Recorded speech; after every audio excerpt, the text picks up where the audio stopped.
میں ہوں محمد آصف۔ علم جعفر چینل دیکھنے والے تمام ناظرین کو السلام علیکم۔ ناظرین، روزمرہ کی زندگی میں ہم کافی چیزیں بھول جاتے ہیں۔ اس ویڈیو میں ہم ان چیزوں کا ذکر کریں گے جو انسان کی بھول چوک یا نسیان کی بیماری کا سبب بنتی ہیں۔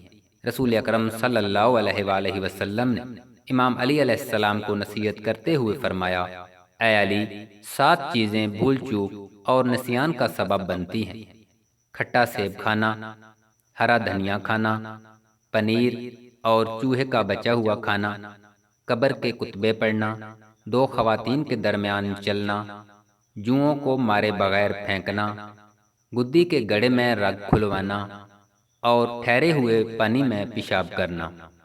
ناظرین، ہم یہاں پر ان چیزوں کا ذکر کرتے ہیں جو انسان کو نسیان اور بھول چوک کی بیماری سے بچاتی ہیں۔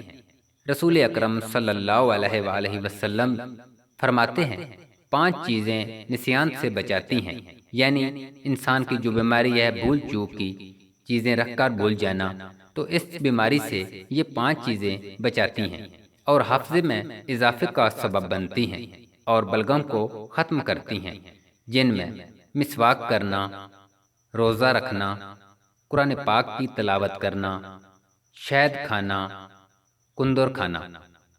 ناظرین، اگر ہم ان چیزوں پہ عمل کریں، کیونکہ یہ بیماری ہم کافی دوستوں میں پائی جاتی ہے کہ کوئی نہ کوئی چیز ہم بھول جاتے ہیں، اور یہ ایک بیماری ہے جس کا نام ہے نسیان۔ اگر ہم رسول اللہ صلی اللہ علیہ وآلہ وسلم کے بتائے ہوئے طریقے پر عمل کریں تو ہم اس بیماری سے نجات پا سکتے ہیں۔ اگر آپ کو یہ ویڈیو اچھی لگی ہے تو ویڈیو کو لائک کر دیں، چینل کو سبسکرائب کریں اور ساتھ والے بیل آئیکن کو پریس کر دیں تاکہ ہماری ہر آنے والی نئی ویڈیو آپ تک آسانی سے پہنچ سکے۔ اللہ نگہبان۔